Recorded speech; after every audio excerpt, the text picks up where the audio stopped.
Hello viewers, welcome to serial நேரம். இப்போ 278 எபிசோடில் பார்ட் 2 தான் பார்க்க போகிறோம். எடுத்தோடனே மண்டபத்தில் காமிக்கிறாங்க. மண்டபத்தில் ஆதி குணசேகரன் தனியாக சேரில் உட்காந்து யோசிச்சுட்ருக்காப்புல. உடனே அம்மாச்சி ரூம்லேருந்து வந்து அப்படியே அந்த குணசேகரனை பார்த்துட்டு கீழே உட்காந்துடுறாங்க. அந்த நேரம் பார்த்து ஞானம் வந்து, அம்மா அந்த மாதிரி பூசாரிக்கு கால் பண்ணிவிட்டேன், இன்னும் அரை மணி நேரத்தில் வந்துடுறேன்னு சொல்லியிருக்காரு அப்படின்னு சொன்னோன்னே சரிப்பா அப்படின்னு சொல்லி சொல்கிறாங்க. உடனே அம்மாச்சி வந்து ஞானத்தை பார்த்து, டே ஏன்டா பெரியவன் இந்த மாதிரி இருக்கான் அப்படின்னு சொல்லி கேட்குறாங்க. கேட்டோடனே, இல்லைம்மா அந்த அண்ணனுக்கு கல்யாணம், தர்ஷனுடைய கல்யாணம் நடக்கிற வரை கொஞ்சம் டென்ஷனாக இருக்கார், அதெல்லாம் சரியாக போயிடுமா அப்படின்னு சொல்லி சொல்கிறாப்புல, ஞானம் சொல்கிறாப்புல.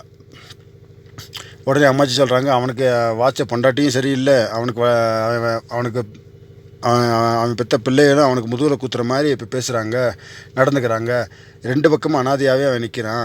அவன் ஆரம்பத்துலேருந்து தம்பின்னு சொல்லி உங்களுக்காகவே அவன் தன்னுடைய வாழ்க்கையே தியாகம் பண்ணிட்டான்டா. அதனால் அவனை எந்த ஒரு கஷ்டம் இல்லாமல் காப்பாற்ற வேண்டியது உங்களுடைய பொறுப்பு தான்டா அப்படின்னு சொன்னோன்னே ஞானம் சொல்கிறாப்புல, எல்லாம் தெரியுமா, அதான் கல்யாணம் முடிக்கிற டென்ஷனில் தான் அண்ணன் இருக்காரு, எல்லாத்தையும் நான் பார்த்துக்கிறேன், நீங்கள் கவலைப்படாதீங்க அப்படின்னு சொல்லி ஞானம் வந்து ஒரு ஆறுதல் சொல்கிறாரு அவங்க அம்மாச்சிக்கு.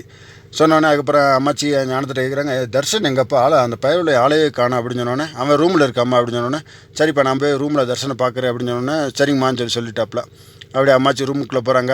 அங்கே நம்ம காமெடி பீஸ் கரிகாலன் ப்ளஸ் அந்த கதிர் அந்த தர்ஷனுக்கு பாதுகாப்பாக உட்காந்துட்டே இருக்காங்க. அங்கே எங்கே வெளியில் ஓடி போயிடுவானே என்னமோன்னு சொல்லிட்டு. உடனே அம்மாச்சி வந்தோடனே அப்படியே தர்ஷன் பார்க்குறாப்புல. பார்த்தோன்னே நேராக அம்மாச்சி தர்ஷன்கிட்ட வந்து உட்காந்துட்டு சொல்கிறாங்க, டேய் உங்கள் அப்பனை பார்த்தியா என்ன நிலைமையில் இருக்கா அப்படின்னு சொல்கிறோன்னே தர்ஷன் எதுவுமே பேசாமல் இருக்காப்புல. இந்த மாதிரி அவள் என்னடா உங்களுக்கு செய்யலை, நீ என்னென்ன ஆசைப்பட்டியோ அதெல்லாம் உனக்கு செஞ்சான்டா, அதுவும் நீ கேட்குறதுக்கு முன்னாடி அதெல்லாம் செஞ்சான்டா. இப்போ ஒன்று அவங்க ஆசைப்படுறது உன்னுடைய கல்யாணம் மட்டும்தான். அந்த கல்யாணம் நல்லபடியாக நடக்க கூடாதுன்னு நீ நினச்சிட்ருக்க. நீ ஏன்டா அந்த மாதிரி பண்ணிகிட்ருக்க, உங்கள் அப்பனுடைய ஆசை ஏன்டா இப்படி நிராசையாக்குறீங்க அப்படின்னு சொல்லி அம்மாச்சி கேட்க, அந்த தர்ஷன் ஒன்றுமே பதில் சொல்லாமல் இருக்கான். உடனே மறுபடியும் சொல்கிறான். அம்மாச்சி மறுபடியும் கேட்குறாங்க, ஏன்டா அந்த அனாதை பிள்ளை பார்கவி போய் கல்யாணம் பண்ணணுன்னு நினைக்கிறேன் அப்படின்னு சொன்னோடனே அப்படியே தர்ஷனுக்கோ வந்து அம்மாச்சி அப்படின்னு சொல்லி கத்துனோடனே அப்படியே கதிர் உடனே கோவப்பட்டு எழுந்துச்சி வந்து, ஏய் என்ன இப்போ பெருசாக கத்திகிட்ருக்க, செவிலிகெல்லாம் அரைஞ்சி பிச்சிருவேன், உட்கார போது அப்படின்னோடனே அம்மாச்சி கோவப்படாமல், டேய் கதிர் நீ வெளில போடா அப்படின்னு சொன்னோடனே அப்படியே ஞானமும் வந்துட்டாப்புல சின்ன சவுண்டு கேட்டு.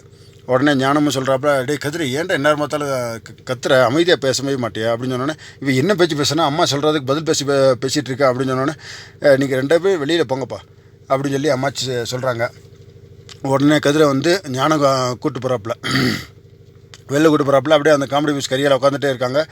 அந்த அம்மாச்சி சொல்கிறாங்க, எப்பா நீ வெளியில் போப்பா அப்படின்னு சொன்னேன். என்னத்தை நானும் போவா அப்படின்னு சொல்லி கேட்குறேன். கேட்ட உடனே, ஆமாப்பா நீயும் போப்பா அப்படின்னு சொன்னோன்னே சரின்னு சொல்லிட்டு அவனும் வெளியில் போயிடுறான். போன உடனே சரி ஓகேன்னு சொல்லிட்டு அம்மாச்சி சொல்கிறாங்க, டே உங்கள் அப்பா ரொம்ப கவலையில் இருக்காண்டா, உன் கல்யாணம் முடிச்சா தானே அவன் நிம்மதியாக இருப்பான், தேவையில்லாமல் அந்த அனாதை பிள்ளை பார்கவியை கல்யாணம் பண்ணணும்னு நினைக்காத, சரியா? கல்யாணம் பண்ணி என்னத்தை சாதிக்க போகிற, அவள் வீட்டில் அவங்க அம்மாவும் கிடையாது, அவங்க அப்பனும் இடையில இறந்துட்டான். இப்போ அனாதையாக இருக்கிற பிள்ளைக்கு கல்யாணம் பண்ணி நீ வாழ்க்கையில் என்னடா பண்ண போகிற, உன் வாழ்க்கை தான்டா வேஸ்ட்டாக போகும். நீ சொல்லி தானே அந்த அன்பு கட்சியை பேசி முடித்தோம், அன்பு கட்சியை பிடிச்சிருக்குன்னு சொல்ல போய் தானே அறிவு கட்சிகிட்ட பேசி முடித்தோம். இப்போ போய் என்னால் பண்ணலை செய்யலைன்னு சொன்னால் அப்புறம் அவங்க அப்பனுக்கு எப்படா மனசு இருக்கும். எல்லாத்துக்கும் நீ உன்னுடைய ஆசையை நிறைவேற்றுறக்காண்டு தாண்டா உங்கள் அப்பா அவ்வளோ ரிஸ்க் எடுத்து பண்ணான் அப்படின்னு சொன்னோடனே உடனே தர்ஷனுக்கு கோவப்படுறான். அவங்க அப்பா ஒன்றும் சாதாரணமாக சாகலை, என்னுடைய அப்பா வந்து நம்பிக்கை துரோகம் பண்ணிட்டார், அதனால தான் செத்தார். இல்லைப்பா அது நம்பிக்கை துரோகத்தினால கிடையாது, வேறு எதுனால கூட அவர் இறந்துருக்கலாம், அவனுக்கு நேரம் முடிஞ்சு போச்சுடா, அதனால தானே இறந்துட்டான் அப்படின்னு சொல்லி சொல்கிறாங்க. நல்லபடியாக கல்யாணம் முடிக்கணும் தர்ஷா, வேணாண்டா அந்த மாதிரி சின்ன பிரச்சனை விட்டுறாதுன்னு சொல்லி எமோஷ்னலாக பேசி அவனை உண்டு பண்ணிடுறாங்க. அவனை ஒரு வேணான்னு சொல்லாமல் முடியும்னு சொல்லாமல் அப்படியே அமைதியாக உட்காந்துட்டே இருக்கான். கடைசியில் அம்மாச்சி பார்த்து தெரிஞ்சுக்கப்பா அப்படின்னு சொல்லிட்டு வெளியில் போயிடுறாங்க. உடனே கதிர் உள்ளே வந்துடுறாப்புல, டேய் அம்மாச்சி என்ன பேசுனாங்கன்றது எனக்கு தெரியாது, ஆனால் அவங்க என்ன பேசினாலும் அந்த பேச்சுக்கு நீ மயங்க மாட்டேன்னு எனக்கு தெரியும். ஒழுங்காக ஏதாவது பண்ணணும்னு நினச்சா ஒன்றுக்கும் இல்லாமல் ஆக்கிடுவேன், ஒழுங்காக அமைதியாக நான் சொல்கிறபடி கேளு அப்படின்னு சொன்னோன்னா தர்ஷனை காட்டிகிட்டே இருக்காங்க. அமைதியாக என்ன பிளான் பண்ணலாம்னு யோசிச்சுட்டே இருக்காங்க. இதோடைய தொடரும் சொல்லி பேட்டி முடிச்சுட்டாங்க.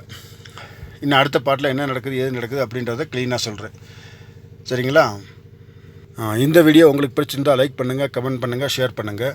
மறக்காமல் தமிழ் சீரியல் நேரம் சேனலை சப்ஸ்கிரைப் பண்ணிவிடுங்க.